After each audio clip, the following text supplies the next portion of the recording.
Seres humanos que acompanham o Planeta Podcast, temos um recado para vocês. Show do Planeta Stand-Up, link na descrição. Olá, senhoras e senhores, estamos começando mais um episódio de Planeta Podcast. Sejam todos muito bem-vindos. Um oferecimento Bloco 7 Cervejaria. Essa cerveja artesanal maravilhosa. Tem aí QR Code na tela para você ter aquele 5% de desconto do Planeta. E vai lá porque eles entregam em todo o Brasil e tem cerveja de todo tipo, tá bom? Lembrando também que a gente tem a comunidade secreta aqui do Planeta, Planeta Podcast Secreto. Se inscreve lá para trechos exclusivos com convidados, ingressos promocionais de stand-up e muito mais, tá bom? E o curso da Vandinha, que está sendo vendido aí também no link. Procure saber mais. E hoje temos aqui, como a gente sempre gosta, uma pessoa que tem a ver com o mundo da comédia, né, Humberto? Sim, hoje vamos aprender, né, Daniel? Sim, Estamos para aprender porque é uma pessoa que tem bastante estrada e que começou um movimento que hoje a gente colhe os frutos também. Exato. Mas antes, você tem que lembrar da promoção que temos. Na verdade, Juliano vai lembrar, porque hoje começa uma nova promoção no nosso grupo secreto da Hotmart. Além da possibilidade de você usar a Bloco 7 nas oferendas do Ritual da Vandinha, você tem a vantagem também de entrar mais barato no nosso grupo secreto, não é verdade? Certo, estamos aí com uma promoção para você que quer entrar na nossa comunidade do Planeta Podcast. Tá rolando essa promoção, aproveita que vai acabar. Quanto que tá a promoção, ô, Juliano? Você tá esperto aí ou tá moscando? Cara, eu tava meio moscando. O Humberto me pegou de surpresa aqui, mas... Pô, Você que falou pra gente não é lembrar, possível, cara. meu. Eu tô falando isso desde o começo do dia. Não, eu só não sabia que era eu que ia anunciar. Que, Então, por favor, é sempre anuncie. o Varela que anuncia. Então a gente tá com uma promoção que vai do dia... começa agora dia 26, né? Exato. E vai até... Longe, né? Vai até o dia 26 do próximo mês. Boa, É... um mês de promoção. Sim, e aí o nosso Planeta Secreto, ele tá a partir de R$15 durante essa promoção. Maravilha. Quem então... perder a promoção vai ter que pagar o integral. Boa. Maravilha, Maravilha. de graça, Procure lá. praticamente por todo o conteúdo que a gente Sim. tem lá, né, Daniel? Muito conteúdo secreto lá. Secreto. Então, vai lá, se inscreva, tá bom? Tudo bem com você, Grace? Tudo bem, tudo ótimo, rapazes. Eu tô só achando que tem um vento aqui. Olha Peraí, o ar-condicionado deixa eu tirar de você. em cima de você. Exato. Sabe por quê? Porque em breve eu tô indo pro teatro. Ah, você vai agora? Tô a indo, voz terminando complica. aqui. A voz, a orelha, tudo. Eu tô com o cabelo molhado. Qual que é o teatro que você tá? Eu tô no Opus Frei Caneca, Sei. às terças-feiras. Que maravilha. E também tô fazendo outro espetáculo, mas aí é final de semana. Você tá fazendo, então, terças-feiras e sábado e domingo? Não, eu faço sexta, sábado e domingo. Um outro espetáculo que chama-se Procura o Homem da Minha Vida, Marido Já Tive, no Teatro J. Safra. Certo. E eu estou fazendo no Opus Frei Caneca o Criei-se em Revista, que é a comemoração aos meus 40 anos de carreira e aos 21 anos da Terça Insana. Caramba. É coisa, hein? É bastante coisa, muitas desistências no caminho. Eu tentei deixar de ser atriz e deixar de trabalhar com isso inúmeras vezes, mas a vida não deixou. Uhum. Mas eu acho que é uma coisa meio que a Fernanda Montenegro fala naquele Roda Viva, né? Que a pergunta pra ela, o que você aconselha? Ah, sim. E ela fala, desista. E se você não conseguir ficar longe, é porque você realmente é uma atriz ou um ator, né? É porque eu acho que tem coisas que estão meio que na tua estrada. Eu sou gaúcha, né? Uhum. Então, São Paulo, eu vim para São Paulo em 1984. E São Paulo é uma cidade que ou te abraça ou te cospe. Uhum.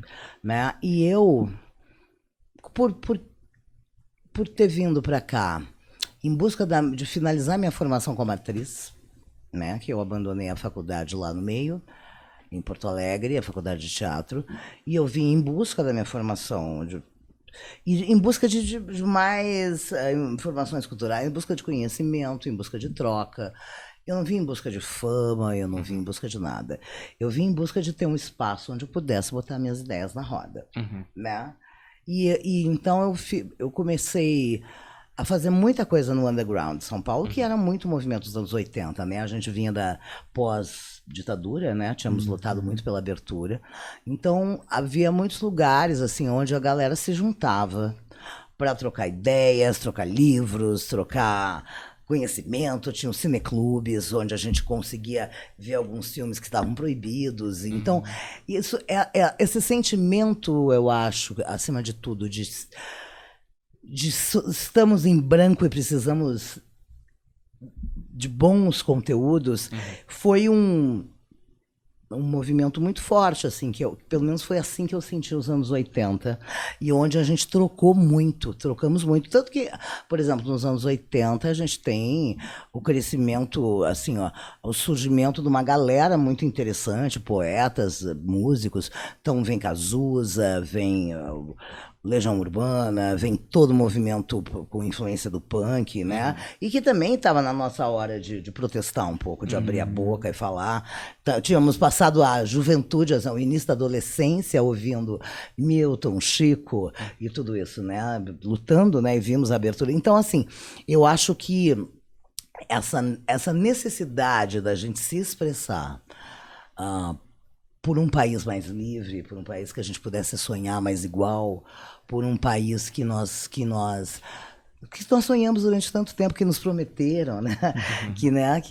Que a gente foi educado em casa de que as pessoas, né, todas merecem as mesmas chances e tal. Então, tínhamos essa grande ilusão de que conseguiríamos fazer isso. Queríamos nos colocar contra a caretice, mas ainda tinha, claro, muita caretice. E nós éramos as vanguardas, né? Então, assim, durante muito tempo aqui em São Paulo, eu me apresentei muito no underground, abri muito show de rock and roll, porque eu sempre digo que Rita Lee tem muito mais a ver comigo do que Shakespeare. Entendeu? E eu sou fruto do que me atravessou, né? E o Grace em Revista justamente comemora isso, comemora esses 40 anos dessa... É uma carga de influências, né, que a gente vem tendo, não tem como, né? Uma geração passa o bastão para outra, e é isso. E quando eu formei a Terça Insana, quando eu criei o projeto Terça Insana, justamente, eu queria poder passar para toda uma galera tudo que eu tinha aprendido com tentativas e erros e acertos e conceitos que eu vinha desenvolvendo já desde que eu me botei na roda como atriz, entendeu? Como autora. Eu acho que talvez as perguntas hoje, pelo menos o que eu anotei aqui, podem parecer coisas um pouco pessoais, mas eu não... Quando vem alguém como você, que tem uma história e que eu sinto realmente que a gente pode tentar entender esse caminho que a gente meio que está trilhando atrás de vocês, a gente meio que quer entender como a gente lida como ser humano com o que vocês tiveram que lidar. E quando você fala para mim sobre... Bom, tem 2 pontos aí. Primeiro, sobre que você pensou em parar várias vezes. E aí as coisas te trouxeram de volta. Sim. Era uma necessidade de expressão ou, sei lá, as coisas realmente te encontram? Quando você está quase desistindo, a arte vem e te puxa de volta. Olha, teve os 2 momentos, mas acho que a maioria das vezes que eu quis desistir, veio um convite que era inegável. Porque a nossa carreira é cheia de altos e baixos. E hoje, com essa falta de vínculo empregatício, todo mundo terceirizado, é isso. Nossa carreira é bipolar. Tá empregado feliz realizado, tá desempregado deprimido, né? Achando que é uma bosta. Enfim. Então, assim, eu lembro que uma vez eu não aguentava mais. Eu tinha filho pequeno. Eu estava na luta, eu não aguentava mais, ganhando pouco, pedi uma grana emprestada ali, uma coisa. E eu me lembro que eu não tinha nem... tinha me separado, eu estava sem telefone fixo, que a gente pagava telefone, né? E eu tinha só um bip e tal, tudo muito difícil, não tinha trabalho e tal. E para mim também, com um filho pequeno, eu também não frequentava lugares de trocas, porque eu fui uma das primeiras, assim, da minha turma que teve filho. Não, muita gente já tinha, mas tinha outra estrutura. Eu vim sozinha para São Paulo. E aí, eu lembro que eu não quero qualquer outra coisa. E aí, me ligam, eu chego uma mensagem no meu bip, da Florinda Bolkan, aquela atriz brasileira que fez carreira na Itália, né? Filmou com Antonioni, com vários, uma deusa na Itália. E ela resolveu fazer um filme no Brasil. Ela tinha sido júri de um festival onde eu tinha feito um filme e falou: vou criar um papel para ela. Aí me contaram e eu falei: tá bom. Tá bom. E passaram-se anos e de repente, no meu bip, por favor, liga para não sei o quê, tô atrás de ti. A mulher estava atrás de mim há 2 meses já. porque tinha criado. Então, assim, era um convite inegável. Tinha salário, tinha. Então, assim, inúmeras vezes isso aconteceu. Então, assim, o universo, eu acho, não deixou. De repente, eu tô lá quase falecendo, sempre tem alguém que me estende uma mão, lembra que eu existo. E eu acho que, assim, apesar de eu estar com 40 anos de carreira, não tem a menor diferença. Tá? Isso sempre será assim. Não pense que isso vai acabar. Vocês sabem, né, que a Bette Davis botou um anúncio no jornal, vocês sabem? Não. Atriz com 3 Oscars procura trabalho. Que maravilhosa. E é verdade, ela também estava sem trabalho. Porque o mercado muda, porque o mundo muda, porque às vezes tu tem a tua disposição para fazer social, fazer lobby, tem que estar, sabe? É um saco, gente, um saco. Sabe, a gente não... Prêmios, eu tenho vários. E não sei, agradeço que é uma forma que a gente tem, que as pessoas têm de reconhecer, né, o nosso esforço e tudo mais, mas que eles te tragam trabalho, não, eles não trazem nada.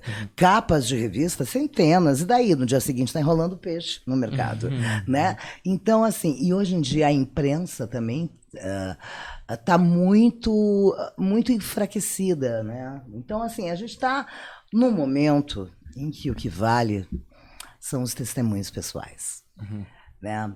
O grande, sabe, personalidade do ano é a nossa cara.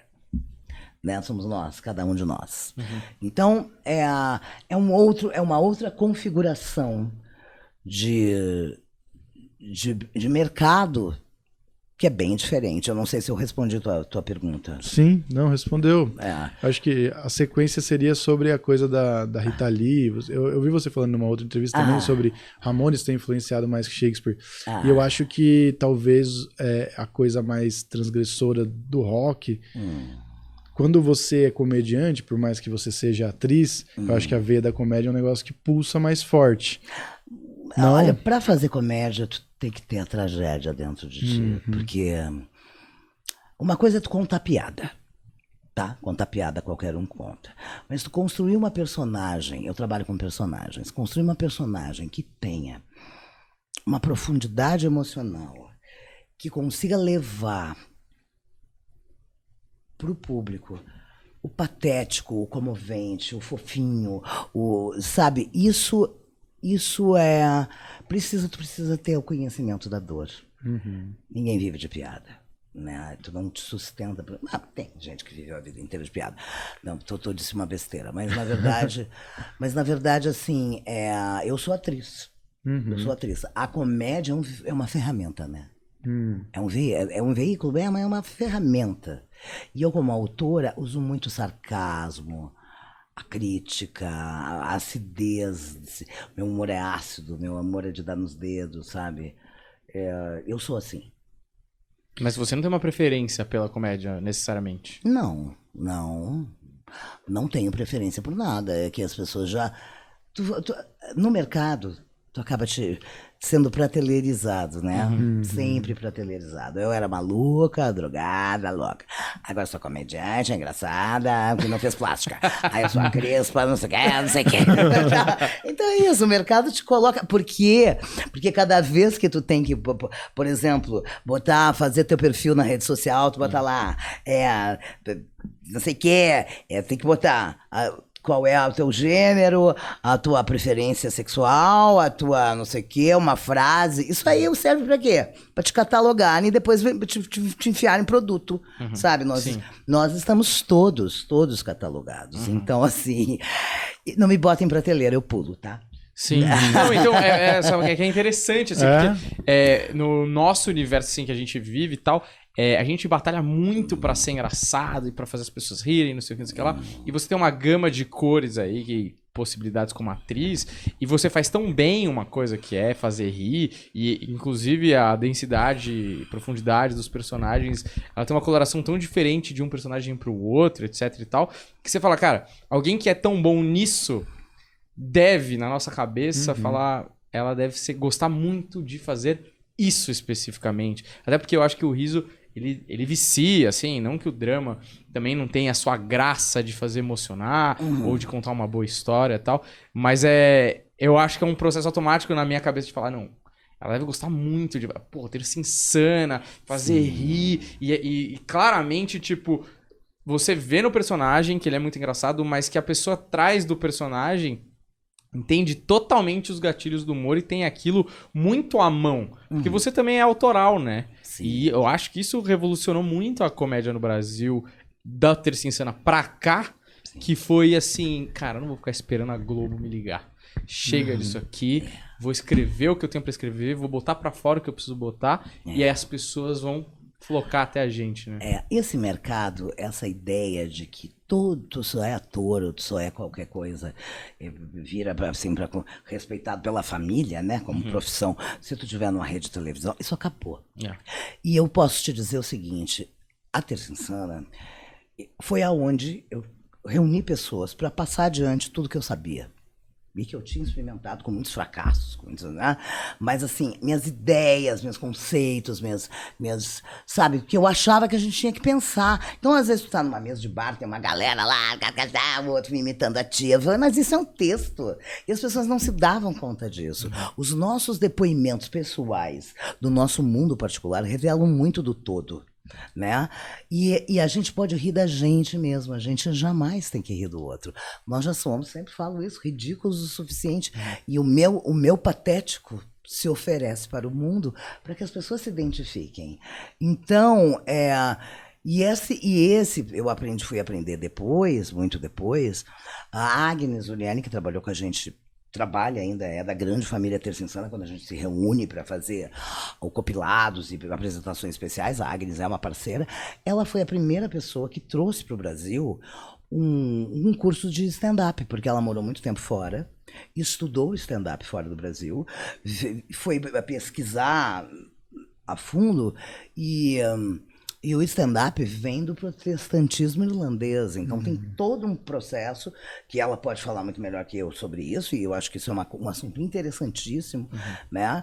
Essa história, porque as coisas não são geração espontânea, essas coisas vão se construindo, então acho que é um gênero que está muito em voga, né? Está completamente espalhado, já faz uns 10 anos, pelo menos, 10 ou 12 anos, e eu acho que isso é muito importante que se saiba. Então ela criou, por exemplo, uma cartilha para o curso dela, quando ela deu o primeiro curso na Oficina Cultural Três Rios, que virou regra dos clubes de stand-up, tá nas paredes, entendeu?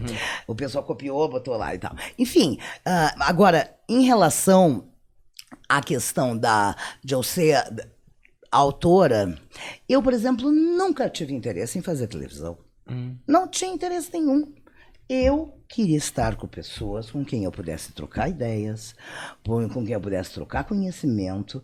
E eu me imaginava sempre num ambiente onde eu crescesse, não só como cidadã, né, mas como pessoa, fosse me ampliando, fosse podendo ter mais argumentos, mais conhecimento, para entender onde eu estava localizado. Acho que tudo parte da nossa tentativa de nos localizarmos no mundo e de nos identificarmos com alguma coisa. O ser humano é gregário, né? Então, eu acredito que quanto mais a gente conhecer de pensamentos diversos, mais eu vou poder saber onde eu me localizo. E esse sempre foi o que me moveu no mundo, né? A diversidade de conhecimentos e informações.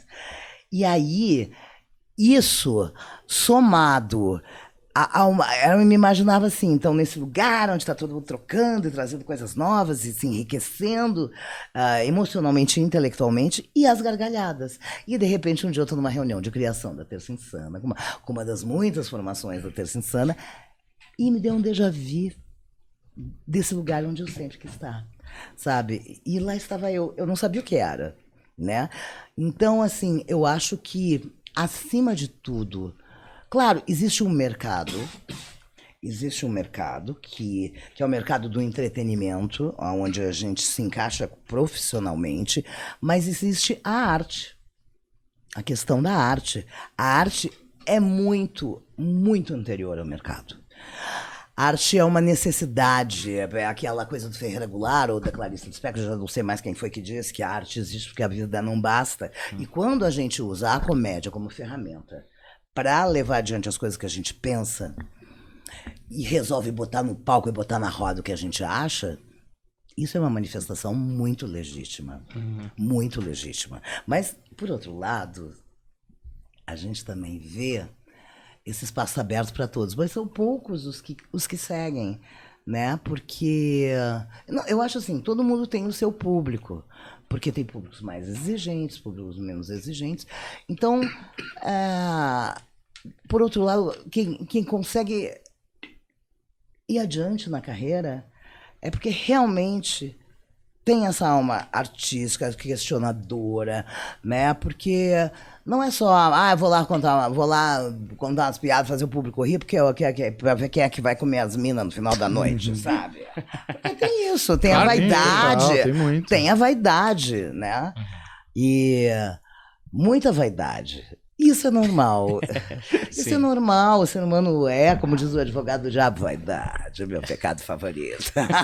Né? Então, assim, isso tudo cai também. Isso é muito legal. E eu, quando as pessoas me perguntam se eu tenho medo de alguma coisa, eu tenho. Eu tenho medo de sucesso e tenho medo de altura. Porque é o mesmo lugar.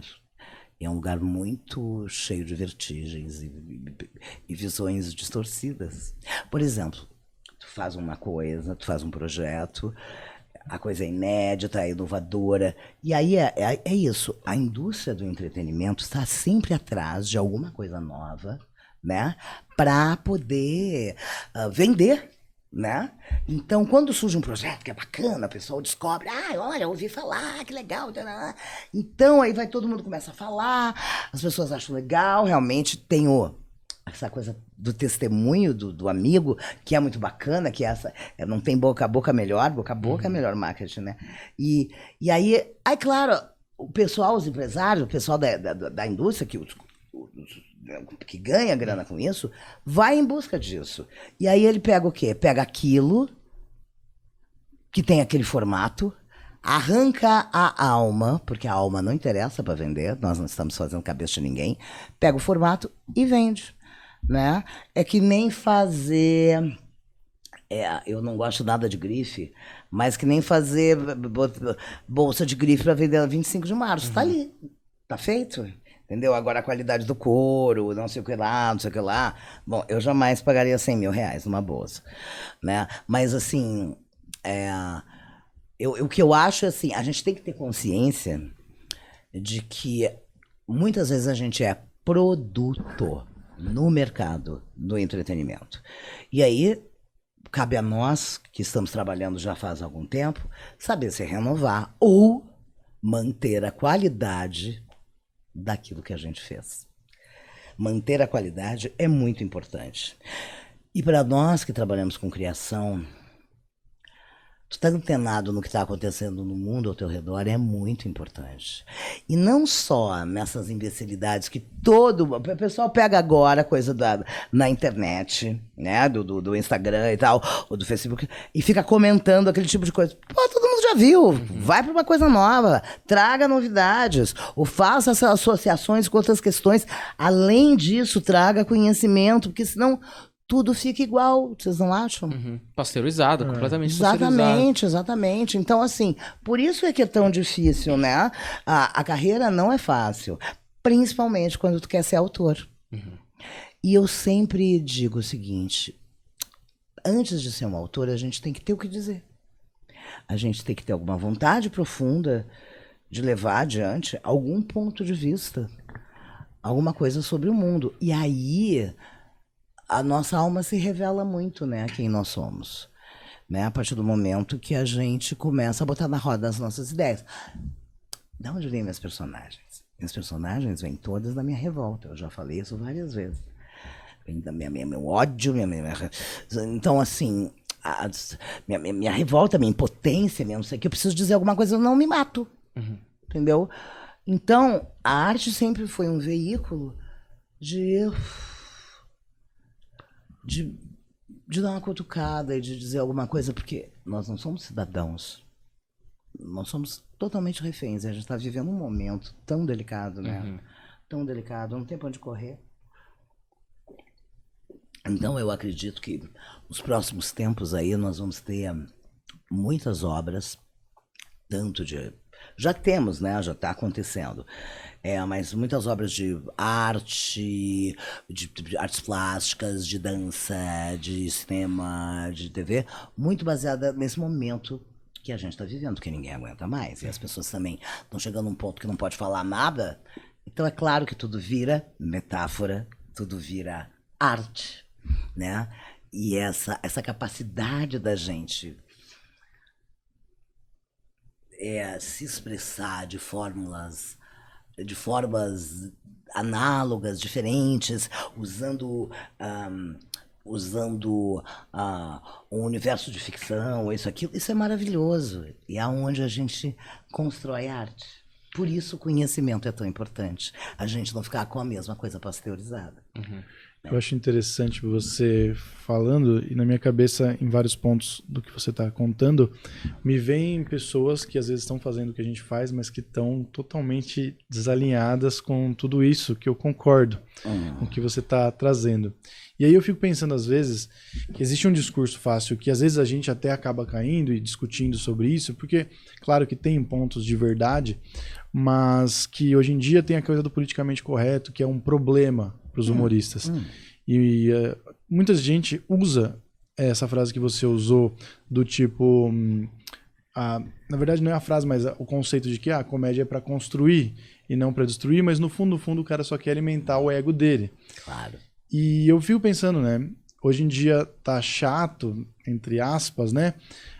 Mas vocês lá de trás estavam fazendo uma parada que não tinha esses problemas que a gente tem hoje.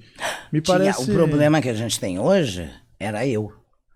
Por quê? Eu era o problema que a gente tem hoje. Porque eu nunca admiti que dentro da Terça Insana se humilhasse pessoas, que a gente tivesse preconceito. E eu era chata. Eu instalei isso. Que a gente usasse o preconceito como forma de rir. Eu tive brigas homéricas com alguns atores por questões de piadas racistas. Que eu não admitia, e aí assim, era aquela, sabe, grupo, você sabe, fazendo a cabeça aqui, fulaninho, aí ela é uma carrasca, é que não sei o quê, mas assim, até que chegou um momento em que eu tirei a cena. Entendeu? Eu tirei a cena porque eu não admitia. Falei, conversei, expliquei por que não, por que isso, por que aquilo. Por exemplo, são coisas que eu sou completamente contra, sempre fui e sempre busquei. E eu acho que a questão do politicamente correto, eu já falei isso, vou falar de novo, porque às vezes as pessoas me perguntam as coisas e é o que eu tenho para dar, assim, não vou inventar uma resposta diferente das que eu já cheguei. Mas assim, se é politicamente, primeiro não pode ser correto, a gente já sabe disso, mas conceito é burro. Eu acho o seguinte, de alguma maneira, a comédia não tem que bater. A gente tem que rir de nós, a gente tem que ter autoconhecimento, a gente tem que retratar situações engraçadas. Então, assim, olha, eu fiz, por exemplo, a Santa Paciência, que é uma personagem que fala de todas as religiões, que passou por todas as religiões, e que no final disso, todo mundo quer explicar Deus da sua maneira e acha que Deus são vários e as pessoas brigam por causa disso. Eu não estou falando mal dessa religião, daquela ou daquela. Tem coisas engraçadas em todas as religiões. Por exemplo, a história da comunidade italiana, da religião católica, já tem aquele monte de massa, até a hóstia tem farinha. Então são coisas engraçadas que não ofendem ninguém, né? Então, por exemplo, a religião judaica que é maravilhosa também, que é linda, assim, tem coisas maravilhosas, mas sabe, essa ideia da união, então eu valorizo e aí arranjo algum motivo para minha personagem não ter podido ficar lá porque são dogmas. Então, assim, eu não tô falando mal de ninguém. Por exemplo, quando eu faço, que essas personagens estão até no Grace em Revista, a Advogada do Diabo, eu vou mostrando o quanto nós nos escondemos nos nossos preconceitos, ou como a gente usa o diabo de laranja da humanidade, né? Porque tudo é culpa dele, a gente não tem culpa de nada. E, enfim, Então, se alguém quiser se ofender com isso, é porque não está entendendo exatamente do que eu estou falando. Sim. Entendeu? Então, assim, isso sempre... a gente nunca se preocupou com isso, porque a gente nunca quis ofender ninguém. Agora, se as pessoas se ofendiam, é porque tem um raciocínio um pouco achatado por alguns conceitos, né? Porque, pelo contrário, a gente sempre quis trazer a pessoa que é o motivo da piada para o palco. Mas eu acho que é exatamente esse o ponto, que eu acho que tem muita gente hoje que é preguiçosa em trabalhar um texto, trabalhar um conceito que está querendo apresentar, e aí depois reclama que as pessoas não conseguem receber a mensagem do jeito certo e se ofendem. No caso, vocês estavam ali trabalhando uma coisa tão redondinha que realmente, se alguém se ofendesse, era porque estava querendo buscar um problema, né? Sim, ou não é que estava querendo, ou de repente não estava acostumado a ver dentro da comédia aquele tipo de assunto. Por exemplo, eu fiz o meu espetáculo, eu estreiei em 1989, chamado Não Quero Droga Nenhuma, a Comédia, que foi a primeira comédia que falava sobre droga, sobre o comportamento dependente químico, do que é a dependência química, então, mostrando... As pessoas ficavam chocadíssimas. E diziam, o que é agora, Grace? O espetáculo chamava Não Quero Droga Nenhuma, a Comédia, porque é que tinha uma campanha, na época, do Sarney, que não quero droga nenhuma. E o que era? Eram as pessoas batendo um pó com a imagem, uma pessoa batendo um pó com uma gilete, e aí botava dentro de uma bala. Mas até ir pra bala, todo mundo que estava em casa vendo aquilo ficava numa fissura sem a porta fora. Vou comprar! Exatamente. Então, assim, a coisa que só maluco sabe, né? Só maluco sabe. Então, as pessoas acham que agora já tá tudo... Não, e aí o que aconteceu também? Olha só o que acontecia. Na época, por exemplo, esse tema, drogas, drogas, manchete, vamos vender jornal. Aí iam me entrevistar sobre isso, todo mundo perguntou, você usou drogas? Lógico, né? E aí, assim, e aí faziam várias fotos, né? Pegava pior que eu usava assim. As fotos que tu sai torto. Tudo, e a gente sabe que é isso. O negócio é pra vender. Então, assim, na verdade, as pessoas às vezes se chocavam, né? Por falta de entendimento de que eu estava usando, nesse caso, a ferramenta da comédia para discutir a fundo a questão da dependência química, que era uma coisa que estávamos todos nós, da minha geração, muito envolvidos com isso. A minha geração usou muita droga. Como se usa hoje, né? De palhaçada, que as pessoas bebem pra caramba, inclusive, você, né? Tem as listas, álcool é droga, tudo é droga, tá? É Prozac, tudo é droga, né? Mas era, famílias, esse problema. Então, e é isso, por exemplo. Então, assim, a gente botou pela primeira vez na Terça Insana, né? Essa personagem que veio desse Não Quero Droga Nenhuma, que é a Cinderela, traficante internacional de pó, ela veio como um conceito novo para falar de dependência química. Tanto que ela termina sempre, as cenas, os vários textos que eu construí, ela termina sempre passando mal quando ela cheira. Ela passa mal, ela fica desesperada e ela sai travada. Isso não é bonito, é trágico. Então, assim, o que tem dentro quando tu faz personagens, tu pode trazer o tragicômico, né? E, na verdade, nunca soube de uma pessoa dependente química que tenha visto a Cinderela tenha se ofendido, né? Mas já teve, por exemplo, da Santa Paciência, uma vez eu estava em Campo Grande, no hotel, aí a gente chegou, sei lá, na quinta-feira, aí na sexta-feira eu fui tomar café da manhã, a gente chegou de noite. Nossa, o café da manhã era lotado de padres e freiras.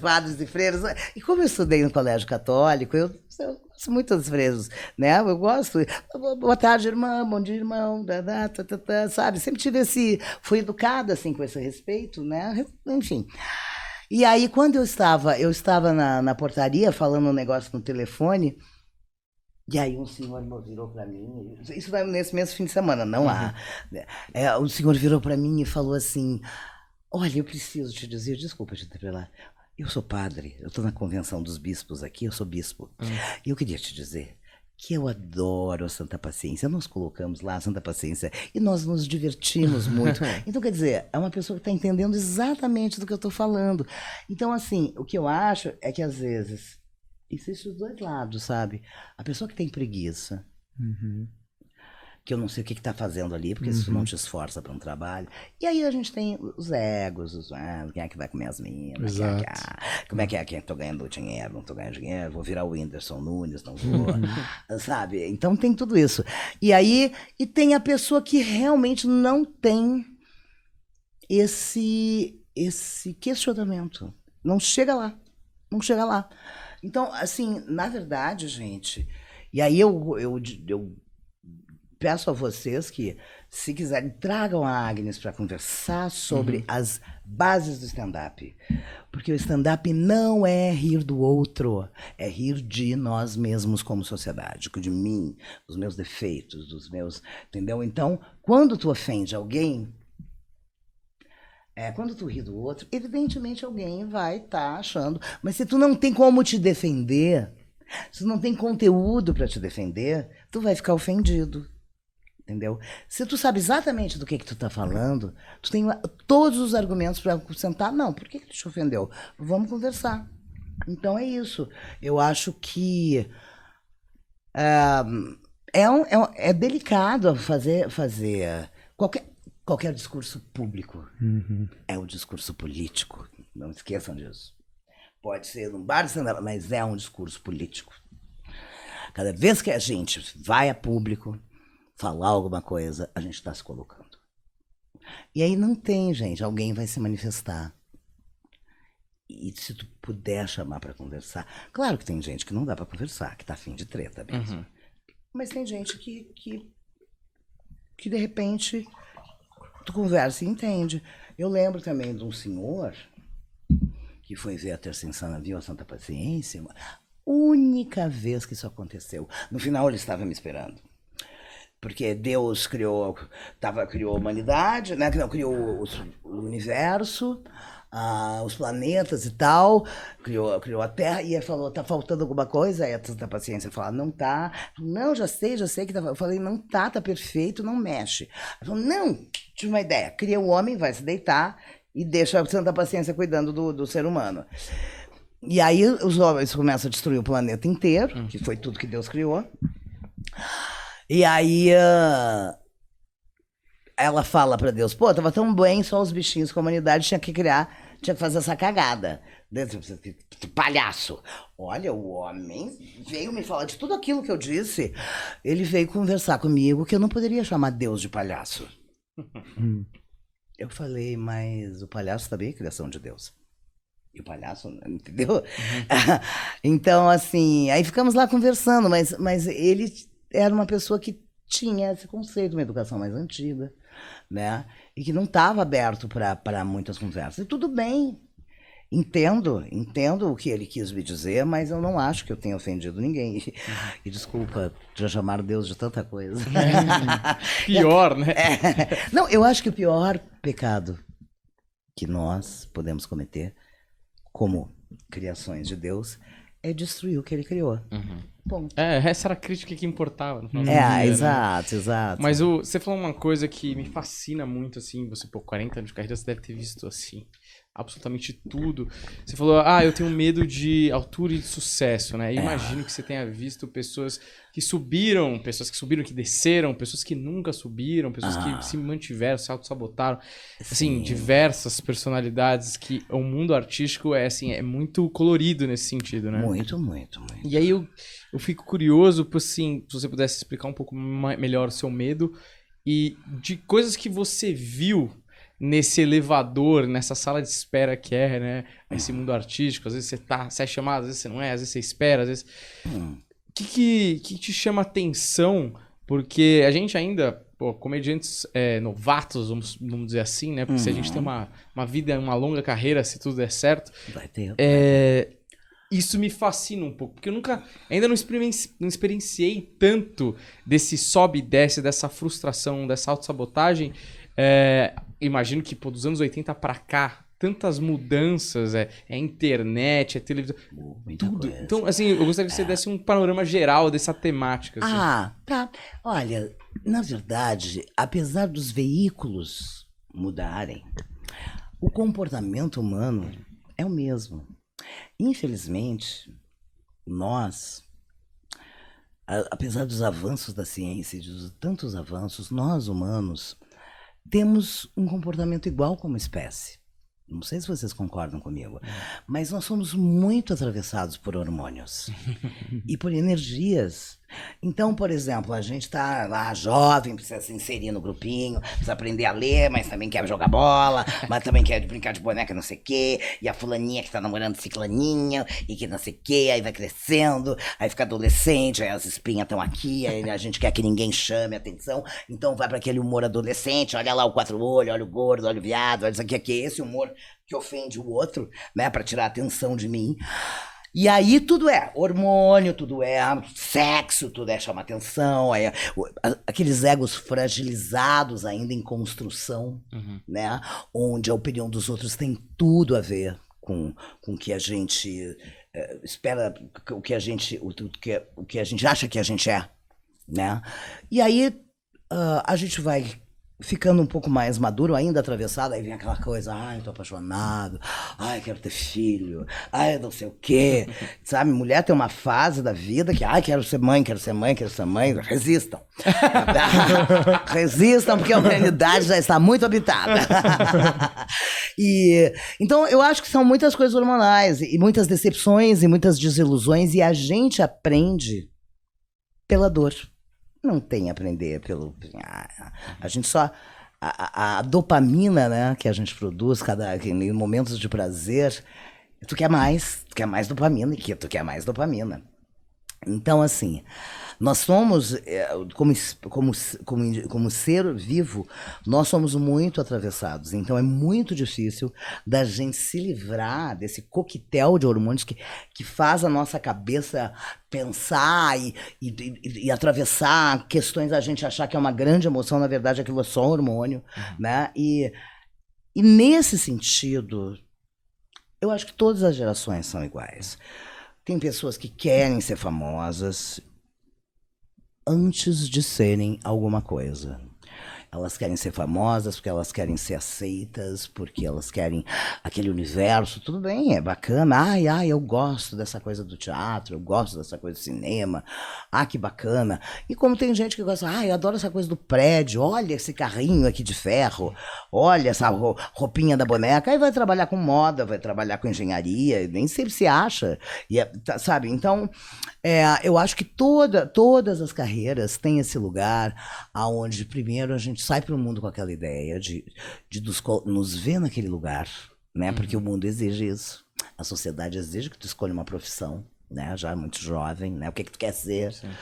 E aí, tu te imagina um lugar de sucesso, de respeito e acima de tudo, de conforto e de ser gostado pelos outros, né? Agradar e ser simpático e ser, enfim. E aí tem a nossa carência, tem o nosso ego, tem o nosso não conhecimento de nós mesmos, né? E aí a pessoa, de repente, consegue um sucesso. Isso é um lugar que te traz tantas questões. Todo mundo te liga, todo mundo quer sair contigo, do convite pra não sei o quê, todo mundo quer te dar apoio, todo mundo quer te dar patrocínio, todo mundo quer transar contigo, e todo mundo, não sei o quê, e aí tu tem dinheiro pra comprar aquele disco, aí tu tem dinheiro pra comprar aquele livro, aí tu tem dinheiro pra comprar aquela roupa, aquele carro, não sei o quê. Ai, deu certo, só que não deu ainda. Isso é só um momento onde os negócios, o teu investimento começa a dar lucro. E ninguém chegou lá quando chega nesse lugar, porque tem o depois. Sabe o que nos contavam na infância e viveram felizes para sempre? Ninguém conta depois, né? O resto da reunião, né? Da reunião de pessoas, de casais. Essa administração de ser um fenômeno de mídia e como se manter ainda nesse lugar, E a quantidade enorme de solicitações e de seduções que o mundo vai te trazendo, porque o mundo vive de sugar, né? São tantas que, de repente, a qualidade do teu trabalho começa a baixar. E tu quer manter a qualidade, mas tu já não vive, por exemplo, no meio do povo. Tu já não sabe mais quanto exatamente está custando um ovo. Como é que tu vai fazer uma piada sobre o preço do ovo? Só pelo que tu leu no jornal. Tu que tu leu, todo mundo leu. Então, a gente começa a construir, de certa maneira. Então, a pessoa chega num lugar de sucesso, que é, digamos assim, um castelo que ele constrói. E dali ele vê muitas ameaças, né? Gente querendo pegar ideias, e a pessoa fica num estado de manter guarda 24 horas naquilo ali e ainda se mantendo. Então, assim, é muito complicado fazer sucesso. Então, eu acredito que, acima de tudo, e muitas pessoas não aguentam, entendeu? Não aguentam, não tem essa estrutura de inteligência emocional, em primeiro lugar, para entender, para lidar com isso, e inteligência social mesmo, técnica. Porque isso é técnica, é uma técnica de administrar o sucesso. Existem, né?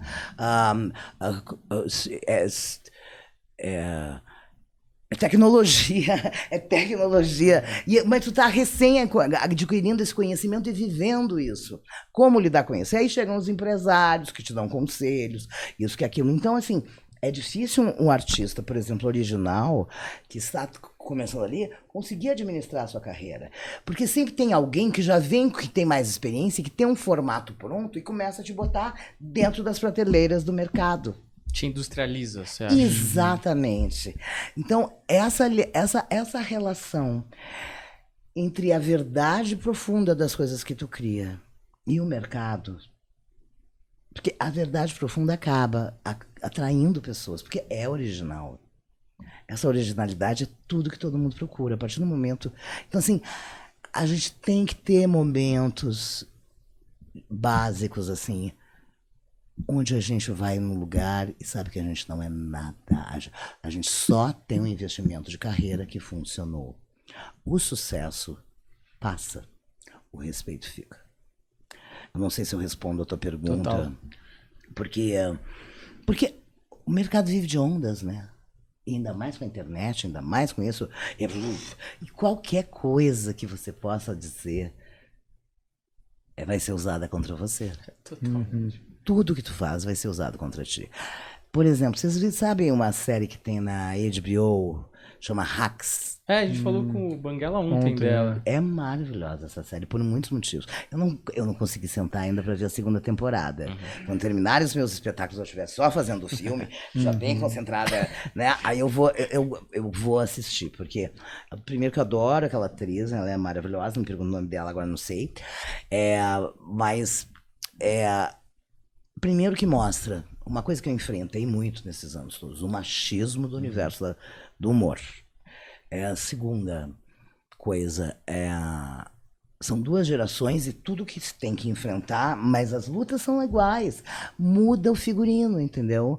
Muda os veículos, mas a luta da gente é a mesma. Agora, eu acho que tem conquistas que nós temos nesse momento, e por isso que às vezes o pessoal que quer fazer comédia e que quer fazer stand-up principalmente se sente tão oprimido pelo politicamente correto, é porque existem coisas que não cabem mais. Evoluímos, pokémonizamos como sociedade, sabe? Então não cabe mais, não, desculpa, ninguém mais vai botar uma mulher no chinelo. Existe isso ainda, mas esse lugar que as mulheres se deram conta que conquistaram, ninguém nos tira. Isso está instalado. O movimento de consciência preta está instalado na sociedade, tanto é que virou mercado. Quando o mercado resolve dar voz para os movimentos genuínos da sociedade, ele tá legitimizando aquilo. E não tem volta, graças a Deus. sabe? Então, assim, e agora uma coisa que eu fico muito feliz também, que o movimento dos povos originários também está se fortalecendo, e as redes sociais trouxeram muito disso, de dar voz e colocar o pensamento e as coisas todas. Essa questão do Bruno e do Dom que foram assassinados, eles são 2 das centenas que já foram assassinados. Só que os caras se fuderam porque um deles é do The Guardian, do New York Times. Então, assim, tem coisas que não vão regredir, por mais que queiram nos oprimir. E é por isso, e eu digo para vocês, a história do politicamente correto, o mundo está em movimento. Apesar da gente achar que nada modifica, o pensamento humano anda a passos de tartaruga, mas ele tem conquistas, né? Então eu acho, gente, que a pessoa que é preguiçosa e que se pega com problemas do politicamente correto e tudo mais, ela tá com preguiça de pensar. Ela não está vendo o mundo em que está inserida. Ela não entende, ela não está tendo uma visão do geral. Como é que tu sobe num palco para falar da sociedade que tu não enxerga, que tu quer falar do teu umbigo? A não ser que tu fale só para uma bolha. Sim. Se tu quer ser conhecido, é importante que tu possa ter coisas que tu cria que sejam comuns a todo mundo que está assistindo. Então, falar de questões emocionais, nesse momento, eu acho muito mais importante do que falar de roupa, do que falar de raça. Isso não importa, né? Por exemplo, eu outro dia estava vendo umas coisas da Bruna Braga, né? Que a gente se conheceu, aí de vez em quando eu recebo algumas dela, nunca vi show dela, mas ela fala muito da garota de periferia, né, da garota de Osasco, como é que é no Playboy, o que tu fala assim, Playboy já acha que vai ser assaltado, não sei o quê, não sei o quê. É interessante, porque ela é uma voz da comunidade olhando para a bolha. Então, eu acho tudo isso muito válido, e deve ser um estouro o trabalho dela quando ela chega, por exemplo, para se apresentar no Bar dos Jardins. Talvez as pessoas se sintam chocadas, se sintam aviltadas, mas tem gente que sabe olhar para si mesmo e ver o seu ridículo, que vai dar muita risada. Então, a gente vive um tempo de lutas identitárias, graças a Deus. Né? E uma coisa que a gente tem que saber é que a sociedade é diversa. Então, a gente vai estar sempre falando para alguma bolha.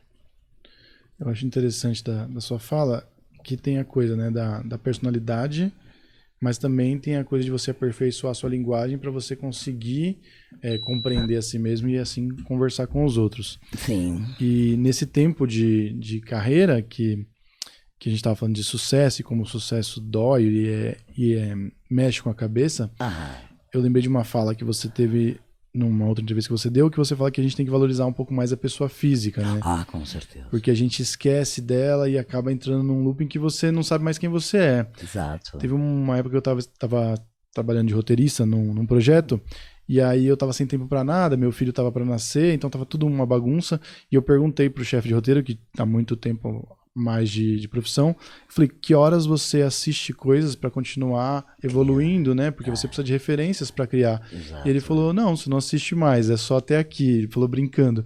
Pois é. E é bem diferente, né? A gente acaba assistindo, mas essa é a cilada, né? tu pegou exatamente. É tanta coisa que tu vive, teu mundo começa a ficar mais restrito.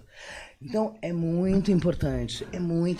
Isso é um conselho que eu dou para todo mundo, mas a gente só descobre isso depois que passa. Depois que passa, não. Isso faz parte do ajuste do sucesso e do reconhecimento dentro da gente. A gente amadurece com as quedas, né? Mas, assim, exatamente isso. A gente já não tem mais tempo de nada. Que horas tu vai ler? Tu precisa dormir em algum momento. Pô, as viagens, as turnês, gente, tu não para, tu tá dormindo no aeroporto, sentado num banquinho, tu não sei o quê, sai às 5 da manhã, acorda às 4 da manhã, ou vai dormir às 4 da manhã. Então, assim, a vida vira uma quebra de rotina tão grande que é muito importante que a gente saiba quem a gente é, o que a gente quer, e tenha referência, não esquecer a nossa tribo, de onde a gente veio, o que nos trouxe até aqui. Isso é muito importante, porque senão tu te despersonaliza. realmente, a gente vive num mundo muito massacrante e que te cobra o tempo inteiro que tu seja isso, que tu faça aquilo, que tu responda aquilo, que tu responda aquilo. Eu, às vezes, me sinto Shiva, com 500 raquetes. Pá, pá, pá, responde aqui, responde ali, responde lá. Nossa, eu me lembro quando a gente estava, enquanto tem assim, Sana bombando, com a produtora dá uma loucura, assim, a gente não tinha agenda para os próximo ano inteiro, um ano e meio mais, e cheguei a ter 27 pessoas trabalhando na minha produtora comigo, garanti o salário de todas essas pessoas e tudo mais, então eram 27 pessoas a me trazer questionamentos. É uma loucura. Como é que ainda assim tu cria? Como é que assim, ainda assim tu segue? É muita responsabilidade. Então, é isso, é preciso também saber dividir, é preciso saber ouvir, é preciso sempre trocar com os amigos e acima de tudo, sempre que tiver tempo, sentar em algum lugar que seja muito maior que tu, pra saber o que a gente é no universo. Nada. A gente não é nada no universo, né? É muito importante isso. Claro, aí a gente tem a nossa individual, né? A gente tem a nossa família, a gente tem a nossa casa, a gente tem a música que a gente gosta, tem os nossos filhos, tem o cachorro, tem aquela roupa que a gente, adorei, tem tudo a ver comigo, aquele sapato confortável. Então, assim, se manter equilibrado, atento, culto, informado. Hoje em dia é um desafio monstruoso. Por isso é tão fácil se perder no sucesso e cair lá de cima e tu não sabe nem o que está acontecendo quando tu vê rolo escada abaixo ou montanha abaixo. E aí se sobe sabendo melhor cada pedra, sabe quando tu vai fazer aquele negócio de escalada, como chama? Alpinismo, enfim. Tem uma trilha. Aqui é seguro, aqui não é. Não bota teu pé aí. Então, assim, é muito importante a gente rápido fazer sucesso, rápido cair, para, em breve, conseguir construir um caminho muito mais seguro, maduro, inteligente. Porque a gente não pode responder pelo que a gente não conhece. E o sucesso, muitas vezes, quem chega, quem estoura, sabe, a bola da vez, não conhece aquilo. É um mundo muito diferente, né? E, claro, seguir conselhos de pessoas que possam te ajudar. Não sei se eu ajudei. Não, acho que muito. E outra que agora eu fiquei impressionado, tinha 27 pessoas na sua produtora. Eu acho o mercado brasileiro uma coisa muito doida, assim, porque era um fenômeno, assim, era uma coisa, assim, gigantesca. Eu lembro que meus pais iam na Terça Insana e eu lembro da minha curiosidade. Eu não tinha muita idade pra ir, assim, né? Que idade tu tem? Eu tenho 31. E acho que na época era menor, devia ter uns 15 ali, sei lá. Por aí, 2003, por exemplo. Então. Por aí, que ano tu nasceu? Eu nasci em 90, então eu devia ter 12, 13 então, ali. Ainda não era pra criança. Né? Mas eu lembro da minha curiosidade, porque eu lembro, assim, de eu indo dele saindo à noite pra ir. Que legal. E eu no dia seguinte perguntando pra eles o que era aquilo, porque eles voltaram tão... Era uma coisa tão diferente, eu acho, que eles tinham visto. Eles tinham se divertido tanto naquela noite. Que eles comentavam. Comentavam de manhã, assim, indo pro carro, eles contando os personagens um pro outro e tal. Sei. E era uma mistura na minha cabeça de criança, de uma coisa meio... É divertido, mas ele é como se fosse perigoso, sabe? Uma coisa meio secreta, meio... E aquilo me empolgava e tal. Que legal. E eu lembro deles comentando por algumas semanas com os amigos e tal, porque eles foram com os amigos deles e tudo mais.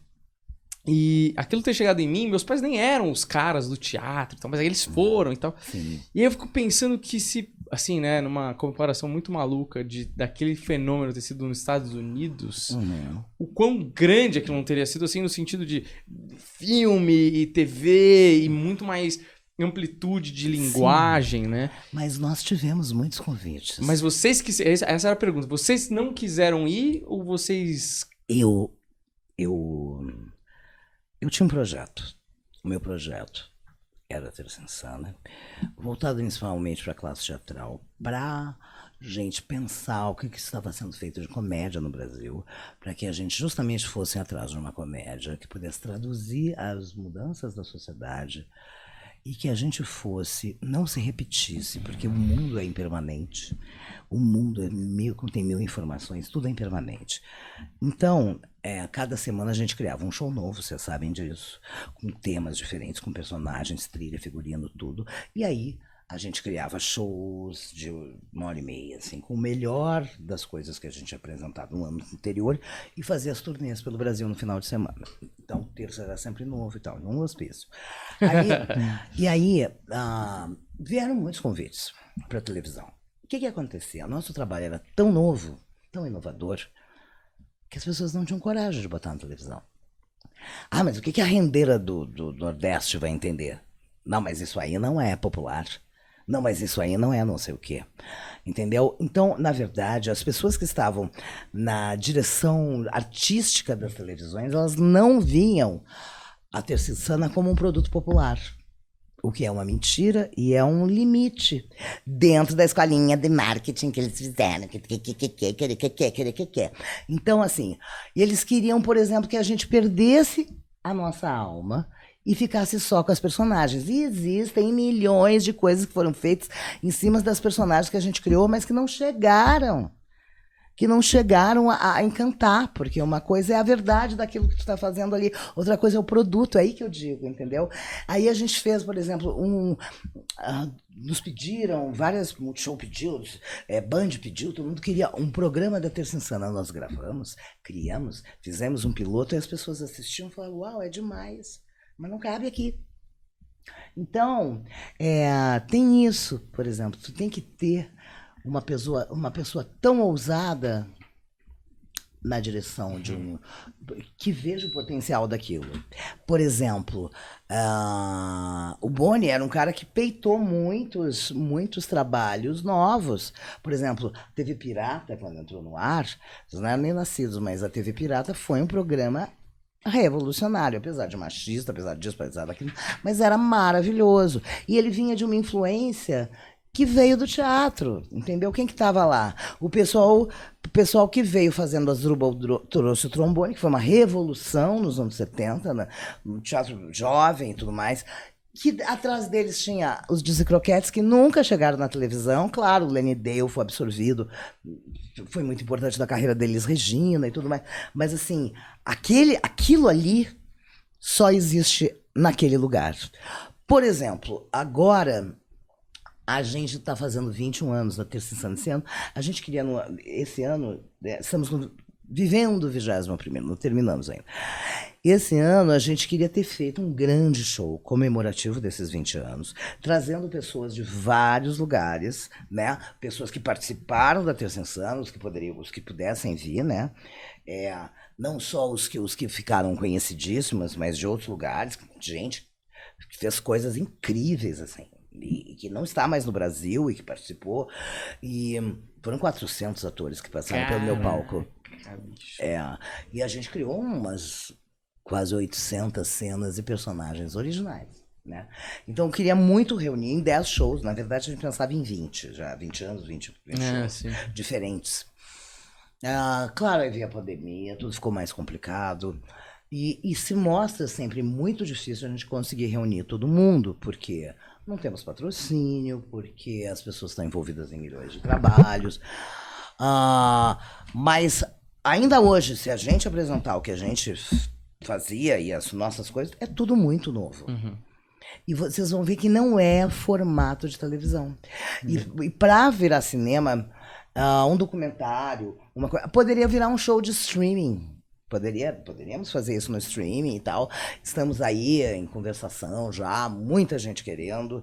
Então, assim, são muitas coisas, existem muitas possibilidades. Mas na época, nós fomos o primeiro DVD, gente. Só tinha 2 DVDs no mercado. Marisa Monte, que vendia, e Terça Insana. Quando nós soubemos que o nosso DVD estava pirateado, sendo vendido na 7 de abril, eu falei, gente, que sucesso! Sabe? Aí o YouTube não existia. As pessoas destravaram o nosso DVD, colocaram no YouTube. E aí que eu fiquei sabendo, olha, meu Deus, é na internet, mas aonde? Que lugar? YouTube. Aí a gente ajudou o YouTube a crescer no Brasil. Então, eram outros tempos, entendeu? Para provar por A mais B, por quê? que poderia ter ido, as nossas ideias poderiam ter ido para a televisão e que seriam incríveis, mas elas não cabiam na grade, elas não cabiam no formato. E a gente não pode esquecer que televisão, antes de ser um lugar onde as pessoas buscam entretenimento, ela foi inicialmente um lugar criado, um veículo criado para vender produtos das liquidações. Eles começaram a botar programação. Vocês sabem disso, né? Eles começaram a botar programação, porque ninguém ficava o tempo todo olhando. Para que eu vou comprar um negócio que só passa propaganda das lojas que eu já passo na frente? Né? Então eles começaram a botar programação para prender as pessoas, principalmente a coisa em capítulo, show do não sei quem, para trazer as pessoas para verem as propagandas. Então é isso. É business, gente. Mas eu acho que o homem da caneta aqui no Brasil é mais conservador, né? Até porque tudo custa mais e tal. certeza. O orçamento é mais apertado. Mas eu acho que perdeu-se ali uma chance naquela época, então, de ter um programa do Terça Insana que, vamos pensar, se passaram 400 atores por lá, a gente pensando aqui num paralelo rápido com o Saturday Night Live dos Estados Unidos, que, porra, revelou Ed Murphy, Jimmy Fallon, Tina Fey, uma galera.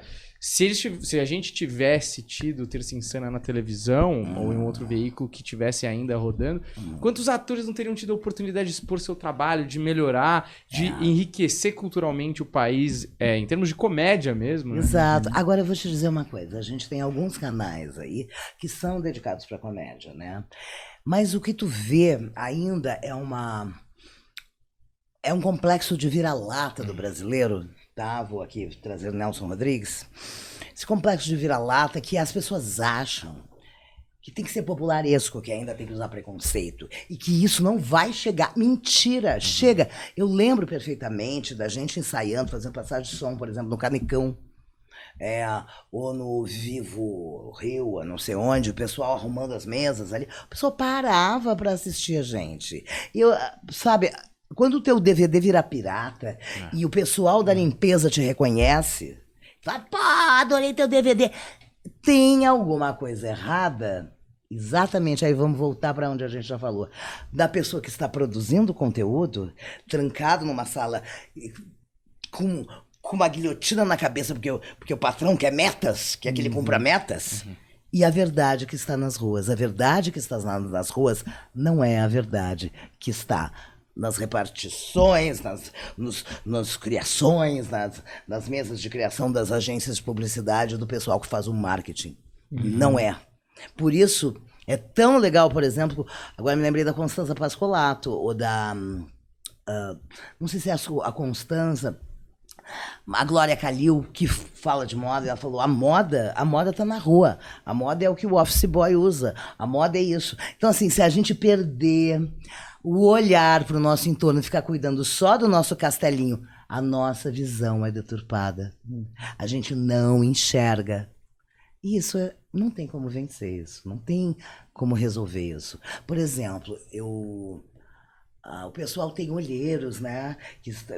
As agências de publicidade, muitos olheiros que estão por aí, vendo qual é a tendência de mercado, o que esse cara pensa, como é que ele se imagina com 60 anos, então já estou pensando em produtos para quando essa geração envelhecer. Esses mercados são todos assim, né? Projetados. Então, mas isso quando chega já defasou, né? Já está defasado. Quando chega de volta, já está defasado. E as pessoas não têm coragem de arriscar um troço bacana. Agora, isso não é verdade. Acabei de me dar conta do negócio. Por exemplo, tinha um programa maravilhoso na Globo, que é o Adnet com Tá No Ar, com TV na TV. Tinha coisas geniais ali. E aí, não foi pra frente, porque talvez não tivesse a audiência que a TV aberta quer que tenha. Aliás, a gente tem que ser bem sinceros. Com essa pulverização de canais, né, de milhões de veículos onde todo mundo dá sua opinião, onde todo mundo faz o seu programa, a TV aberta ficou num momento, assim, numa coisa de ser muito voltada para as pessoas que ainda não chegam à internet, ou que tem aquela coisa mais... que não tem computador em casa, ou que O que estão ali ainda numa coisa mais antiga, né? Num formato mais antigo, pessoas mais idosas. Os jovens não veem mais televisão, praticamente, né? Aberto, então. Então, assim, o mercado está mudando e todos estão desesperados, querendo saber como se comportar dentro disso. E como o mercado muda tudo muito rápido, tu tem uma opinião formada, né? Tu eu sou intelectual aqui das marketing digital. Porque a gente, daqui a pouco o mundo já te comeu, é tudo muito rápido. Então, é melhor saber fluir com o rio do que ser uma estaca no meio do rio, porque o rio vai te levar. E o que a gente vê, às vezes, dentro do mercado, né, do entretenimento, são essas estacas, né? As pessoas ainda acham que aquilo vai dar certo. E vira um museu de grandes novidades. Uma linguagem de humor e tal. Às vezes, por exemplo, tu vai fazer algum programa de canal, né? Então, assim, tem uma regra. Tem que ter 7 piadas por página. Hello. Tá bom, funciona. Funciona. Mas para aquele público. Então, não, mas agora a gente precisa trazer pessoas de tal cidade. Olha, o público não sei o quê, mas esse público não vai vir para cá. Esse público não verá isso, porque esse público é um público que se identifica mais com literatura do que com piada de jornal, de um livrinho de piada da banca. Então, somos diversos. Então, é muito importante saber a que público tu está atendendo. Né? E aí a grande cilada da TV aberta, porque o que a gente vê? Programa de fofoca, que comenta tudo que tem na internet, programa de comida, porque também houve o mito de que as faculdades faculdade de gastronomia agora, né? Todo mundo foi fazer gastronomia, cuspiu o chefe pra tudo que é lá, todo mundo abriu o food truck, faliu, né? E aí foi fazer outra coisa. Então são essas ondas de mercado, né? E eu acho que é importante que a gente esteja atenta sobre isso. Eu posso estar completamente errada no que eu estou falando para vocês sobre o mercado. Mas nunca foi tão veloz o mercado e nunca a obsolescência esteve tão evidente, né? Por exemplo, esses discursos todos que são coisas urgentes, né? Que a gente precisa pensar na sobrevivência do planeta, né? Tem muitas atitudes que a gente precisaria tomar agora para garantir que a gente exista ainda como espécie na Terra, né? Para destruir menos. Isso aí as pessoas não fazem, né? Então, menos é mais. Aí tu vê nas empresas, tem lá o lixo, o lixo aqui é o lixo lata, é plástico, é papel, é orgânico. Alguém bota alguma coisa no lugar? Não, tá lá pra bonito, entendeu? Na verdade, no fundo, existe uma preguiça, existe uma falta as pessoas não aguentam mais, né? As pessoas não aguentam mais, é muita exigência. Então, assim, a gente não consegue dar conta de tudo que a gente gostaria de dar conta, como seres conscientes, né? São muitas coisas que nos atravessam. São os hormônios, são os filhos, são os problemas financeiros, são as crises, são os governos, são tudo. Então, é difícil. E eu imagino vocês que vivem nesse universo de internet muito... Hoje, tu virou as costas, tem podcast. Tu abriu uma lata, tem outro podcast. Aí tem, né? Aí tem fulaninha dando uma opinião. Aí fulaninha fazendo dancinha do TikTok. Aí fulaninha não sei o que. Então, assim, isso é um bombardeio. Então, é muito complicado.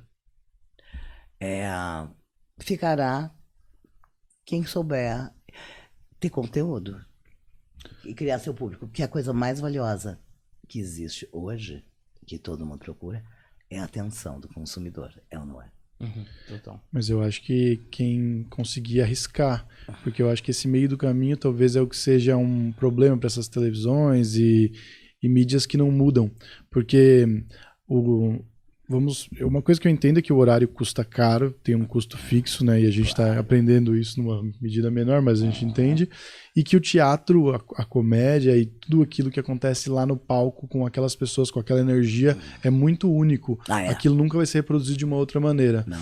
Mas se o formato filmado não funcionasse pelo menos perto disso, ele não teria organicamente se espalhado nesse meio alternativo porque as pessoas não tinham ali para assistir. Então, na real, os jovens não assistem mais TV porque não tem aquilo que eles querem. Exato. E os velhos vão morrer em algum momento. E a TV aberta vai acabar. Exato. A TV aberta vai acabar porque hoje todo mundo tem meios para poder fazer o seu programa. Claro, é caro, é isso, é aquilo, mas se tu batalhar, tu faz. E aí tem uma profusão de coisas no mercado. E por um lado isso é maravilhoso.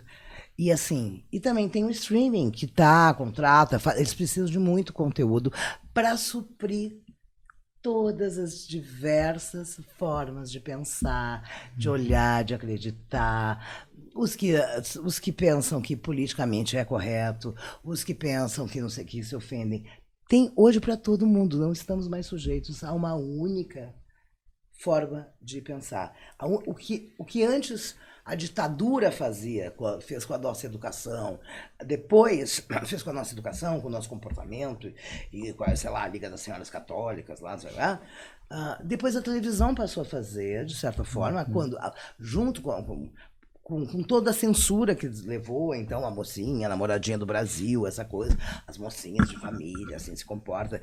Então, assim, hoje a gente tem as redes sociais para formar pessoas.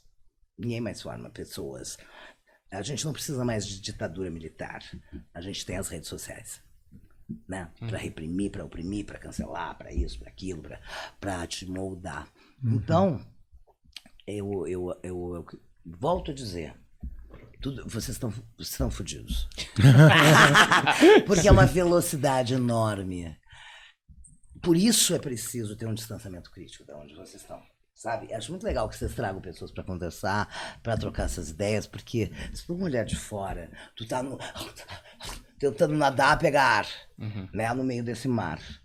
Então é importante ter distanciamento crítico, né? E nem sempre todo conhecimento que está escrito é contemporâneo, é atual, porque até a pessoa adquirir aquele conhecimento, fazer o livro e comprar, já passou, já tem o próximo. Então é um tempo de muita velocidade. O que sobra para nós? A nossa humanidade, que é a única coisa que de fato a gente... Então, assim, se tu for muito honesto contigo mesmo, com a tua alma, talvez a gente consiga sobreviver e continuar fazendo coisas originais. E tentar quebrar os formatos. Quebrar. Porque no final... Essa ideia de transgressão que a comédia pode trazer, quando ela se empacota, quando ela se prateleiriza, ela não transgride mais nada. Então tu faz coisas para agradar o público. Porque estão te cobrando agora. Antigamente as pessoas, né, cobravam o ingresso, ficavam com uma parte e tu era a atração principal do lugar. E aí tu tinha uma grana de bilheteria, tudo bem, né? A pessoa ficava com o bar, dono da casa. Hoje as pessoas te cobram pra tu ir te apresentar no bar deles, não fazem um palquinho de stand-up desse tamanho e querem te cobrar 500 pila pra tu ainda levar público pra beber as coisas. Então assim, hello! Né? Então assim, tem muito esperto do bem do caminho. O que é que tá acontecendo? É muito importante. E aí eu sugiro também pra vocês uma coisa que eu tive a bênção de ter dentro da Terça Insana. Eu estava sempre cercado de atores de muitas gerações, com vivências diferentes, com idades diferentes, com referências outras. Então a gente sempre tinha alguém que tinha uma coisinha para trocar, uma outra coisa, me trazia uma coisa mais jovem, me trazia uma coisa mais de vivência.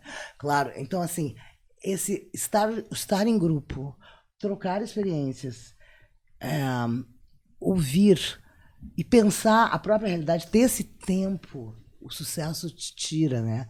O tempo de tu refletir sobre o que tu tá vivendo.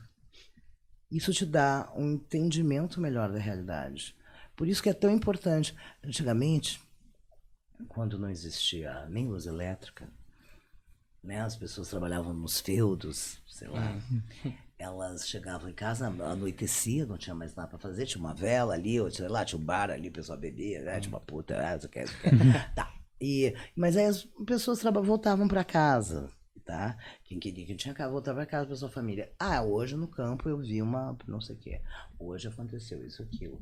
Nossa, hoje eu cortei, foi e quase pegou meu pé, mas aí eu peguei um... Então, assim, e esse revivendo, contando o que se viveu, e trocando experiências, informações e conhecimentos, e todos ali tinham uma oportunidade de refletir sobre as coisas vividas e incorporá-las. Hoje são tantos estímulos, a gente não consegue repassar um dia quando a gente chega em casa. Tem 1000 coisas que aconteceram. Então a gente não vive, a gente passa. E a gente não apreende essas experiências. Então eu vejo uma sociedade muito imatura. Muito imatura. Então é muito importante ter esse tempo de troca com nossos parceiros, nossos amigos, né? E familiares, enfim. Mas esse tempo de troca é muito importante para a gente aprender e fortalecer as nossas ideias, as nossas vontades, as nossas escolhas, ou mudar de escolha, ou mudar de opinião. Mas é importante que a gente se dê esse espaço do debate e da troca. Que parece menor, né? Cada vez menor. Exato. Se o seu filho tá no iPad, no restaurante, ou você tá na sala de estar da sua casa no TikTok, sei lá, você tem um celular que virou uma extensão do seu próprio corpo, que é entretenimento 100% do tempo.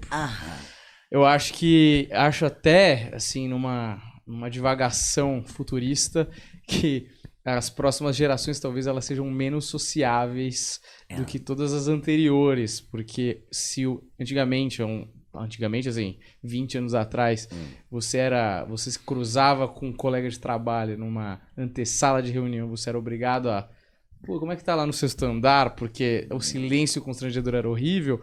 Hoje você nem olha na cara do cara, já puxa o celular aqui, finge estar respondendo um e-mail, né? Encontro de influencers é uma coisa onde... O que ele gosta?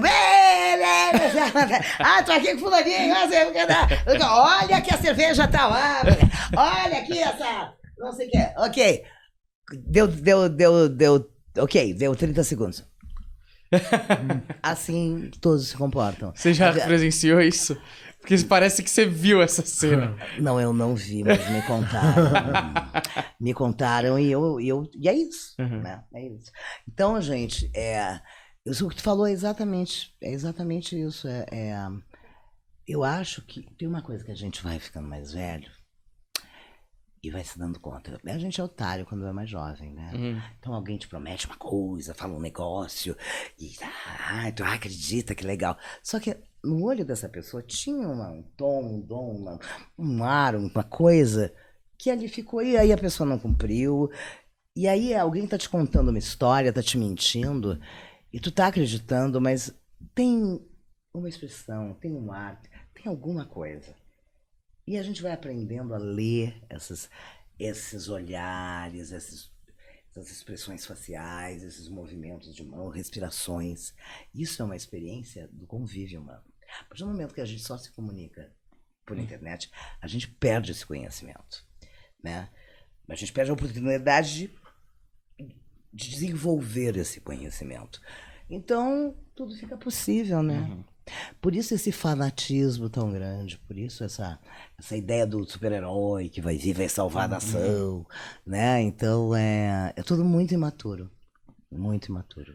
Quando vocês são uma geração que fez um monte de coisa e todo mundo realizou as paradas e meio que deu certo, né? Não sei se esse é um termo fácil de explicar, mas todo mundo cumpriu ali seu papel, todo mundo fez coisas importantes, todo mundo evoluiu como profissional. E eu imagino que às vezes... Nem todo mundo, não. Eu sei que alguns ficaram pelo caminho. Assim, como sempre. Mas imagino que grande parte talvez as Teve pessoas... oportunidades sobre conseguiu aproveitar. coisas, né? Teve oportunidades sobre aproveitar, sobre ter certa inteligência emocional, profissional e tal. Exato. Nem todos estavam preparados para isso. Que tem o auto-boicote, né? Que até o Freud fala sobre isso. Tá. Mas aí quando vocês olham pra trás, existe algum momento onde vocês se encontram e falam, caramba, tudo aquilo ali resultou nisso daqui e hoje a gente tá aqui, porque, poxa, você trabalhou com o Fernando Meirelles, você fez Escolinha do Professor Raimundo, você trabalhou na Globo com grandes nomes ali que estão ali fazendo as coisas. Tudo isso, assim, como que você processa olhando pra trás, quando vocês se encontram, quando vocês repensam tudo isso? Olha, eu vou te dizer um negócio. Uma coisa muito triste, humana, que acontece é que à medida que a gente vai construindo as nossas vidas individualmente e tendo os nossos sucessos profissionais e a série de compromissos e de coisas que a gente se envolve na vida adulta, esses encontros vão ficando cada vez menos frequentes, né? E a gente vai se caminhando paralelo, ou mais pra frente, mas cada um abrindo a sua picada né, naquela mata, e a gente se encontra, às vezes se abana, sabe? Oi, tudo bem? Tá aí, tá tudo bem aí? Tá tudo bem. Ah, ok, que legal. Pô, olha que legal a casinha que tu construiu aí, que legal a casinha na árvore, que ótimo.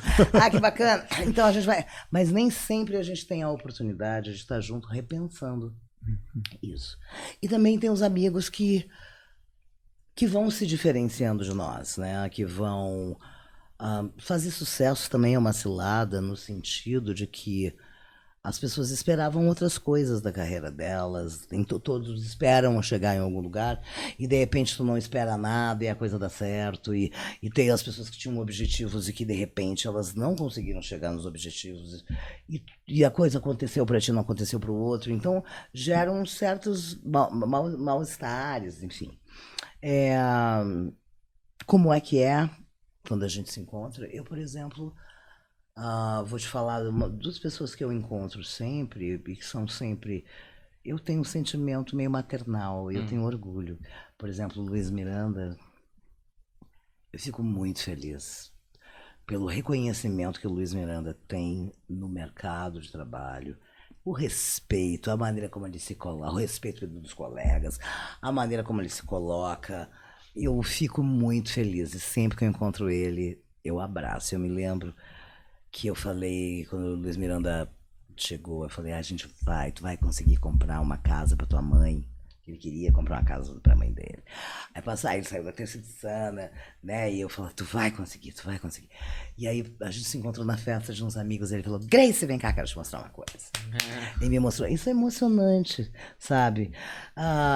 Emocionante, porque o Luiz, como um cara preto, baiano, de periferia, mas que teve um trabalho excelente ali através do grupo de dança do Olodum, que conseguiu oferecer para ele um veículo para ele desenvolver todos os talentos que ele tem, e ali ele conheceu gente e foi, mas assim, é uma pessoa incrível, sabe? O Marco Luque, por exemplo, o Marco Luque eu vi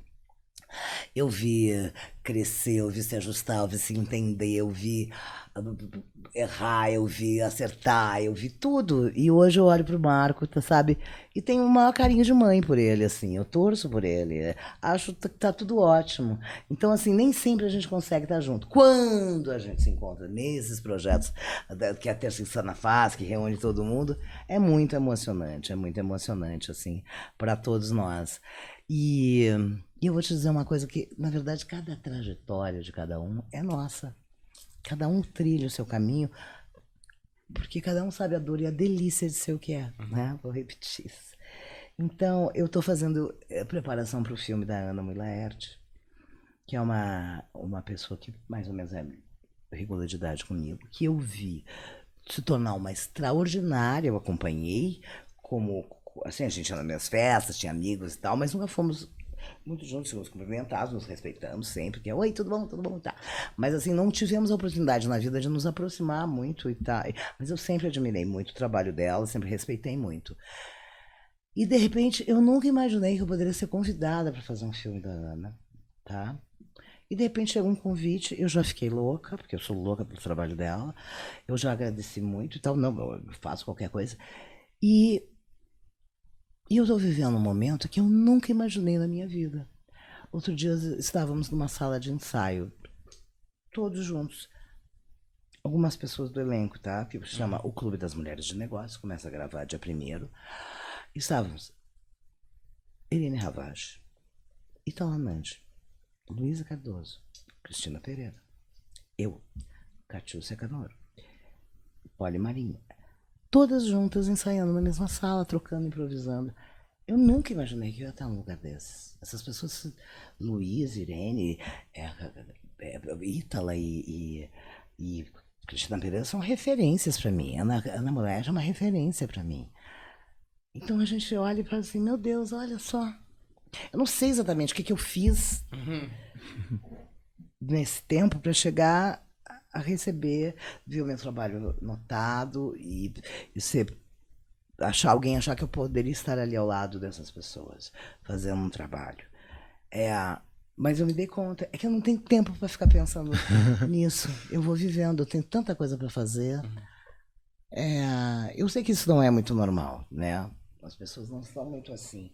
Mas eu não acho que eu não sei nada ainda, sabe? O que eu sei, eu passo adiante. O que eu sei, eu troco. E eu quero que me ensine mais, e eu quero aprender mais. A gente nunca está pronto. É muito legal ver, tipo, olhar pra geração e ver cada um fazendo uma coisa e dando certo, sabe?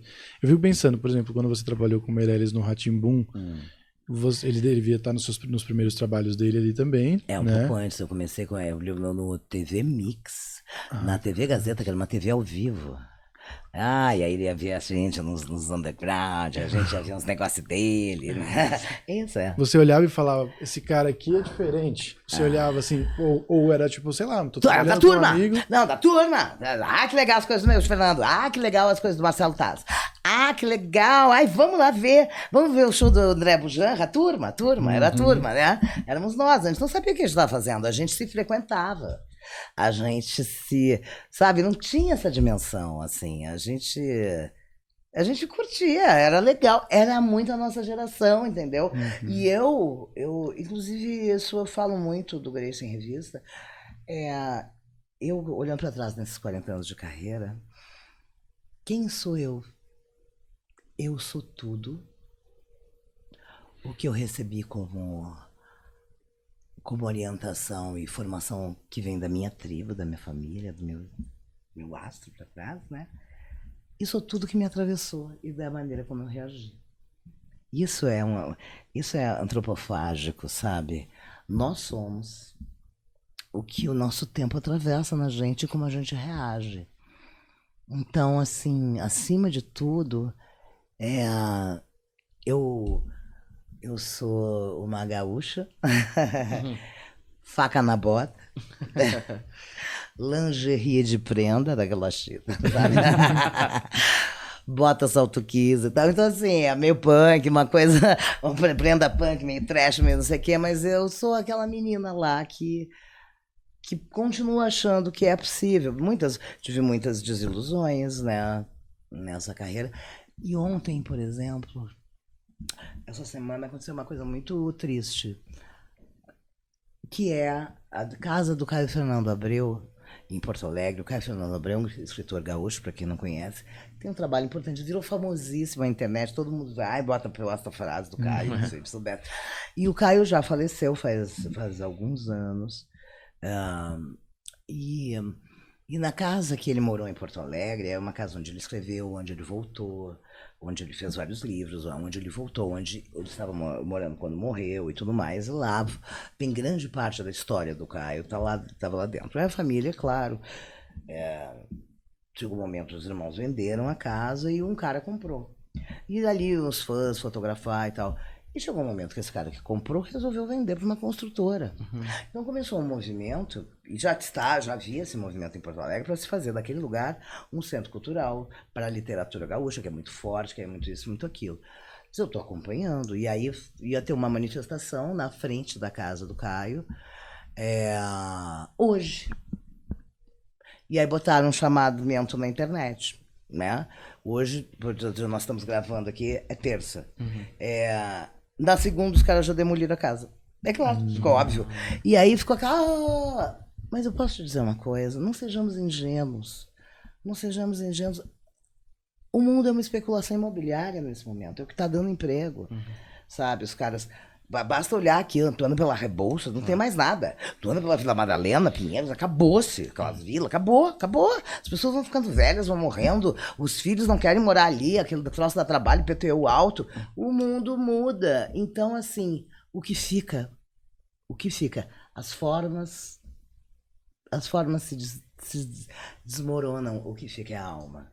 Por isso que eu acho que a gente já está terminando, que eu volto a dizer para vocês, o importante de todo o trabalho é fazer com verdade e não seguir formatos. Porque todo mundo quer é um conteúdo original. E tu só consegue ser original se tu olhar para dentro de ti, não imitar os outros. Me irrita muito. Antigamente, me irrita, eu acho engraçado, eu só acho engraçado. Antigamente, se tu via uma pessoa com a sobrancelha cortada no meio, é porque ela tinha sido presa e tinham cortado a sobrancelha dela no meio para dizer pode comer, né? Um cara, era o código de cadeia, né? É a mulherzinha, pode estuprar. E hoje em dia é moda. Então assim, são códigos que mudam, são coisas a ponto de que vocês sabiam que correr o risco... vou correr o risco. Sabe de onde vem essa expressão? Não.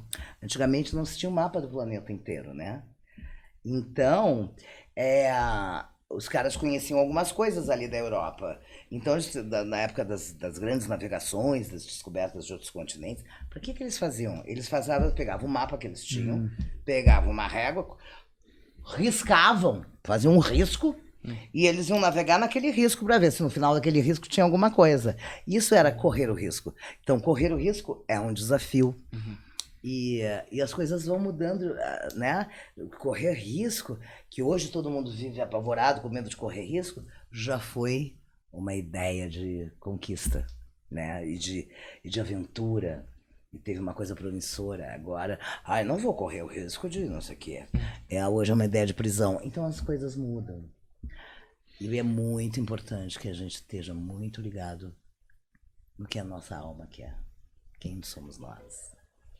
Olha, eu não teria absolutamente nada para perguntar depois dessa resposta, porque eu acho que essa resposta, terminar com ela, acho que já diz muito sobre esse papo que a gente teve aqui, que foi muito maravilhoso, porque são 40 anos de carreira e eu espero ter a sorte de ter o mesmo número de anos de carreira, porque eu sei que essa carreira não é para amadores, não é?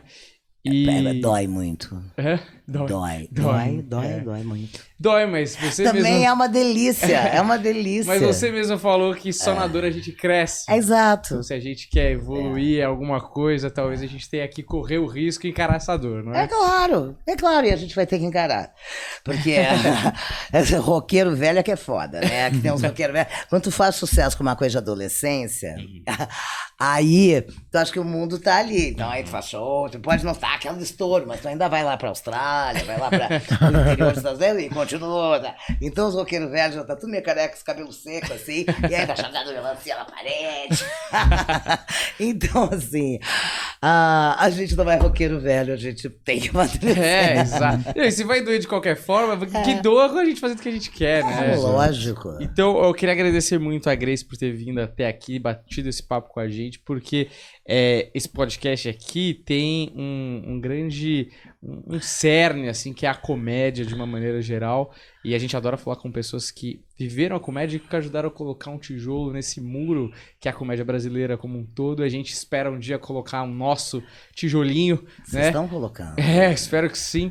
E então foi um prazer enorme ter conversado com você. Espero que você volte aí com mais trabalhos, com mais coisas, com mais lições para dar pra gente, que a gente aprendeu com certeza bastante nessa 1h30. Tá bom? Muito obrigado, meu querido. Desculpa também, porque vocês deviam ter mais coisas pra conversar, pra perguntar, e eu falo pra caramba, né? Eu falo.